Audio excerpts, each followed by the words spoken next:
I'm News4JAX Assistant Chief Meteorologist David Eckert. We've talked a lot about Ian and the impacts in southwest Florida, but there was another area that was significantly impacted by the system, and that was the Orlando metro area and much of central Florida. And it wasn't a wind event or storm surge event for them, but a significant flooding rainfall event. And how it all played out with Ian is very unique from a weather perspective. So to start, we have to explain the different quadrants of a hurricane. So as a hurricane approaches an area, you actually have four quadrants that the hurricane is actually divided into. The front right is the maximum hurricane impact. It's where the worst storm surge is.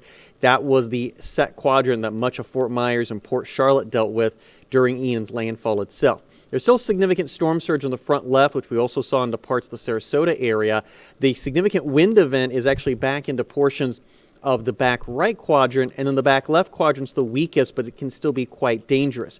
Now, the right quadrants, the front right and the back right here, that is where the majority of the really heavy flooding rainfall normally develops in a system. But Ian was very unique in the fact it began ingesting some dry air. And you can see that from this radar image right here from Dr. Brian McMuldy, University of Miami. Notice right here is the core of Ian, and notice a lot of the rainfall is gone from its southern section. What has happened is a significant amount of dry air got entrained inside the system, and it basically pushed a lot of the heavy rainfall up towards the north into sections of Polk, Hardy, and sections of DeSoto County, and that ran right up into the Orlando area as we got into the overnight hours on Wednesday night into Thursday, and it produced some just spectacular rainfall numbers in Metro Orlando. Look at this. University Park near the UCF campus picked up over 17 inches of rain with Ian. The Sanford Airport picked up 16 inches, almost 16 inches as well in Oviedo. The Orlando Airport ended up with over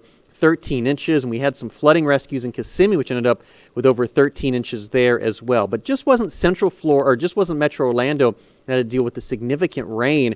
You can see a good swath of Central Florida end up with around 5 to 10 inches of rainfall. But then you get along the I-4 corridor, points to the east. That's where a lot of areas end up with 10 to 15 inches of rain.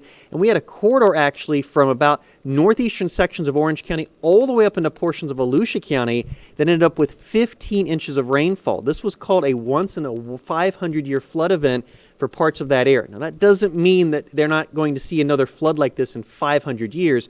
What that is a probability that the government uses.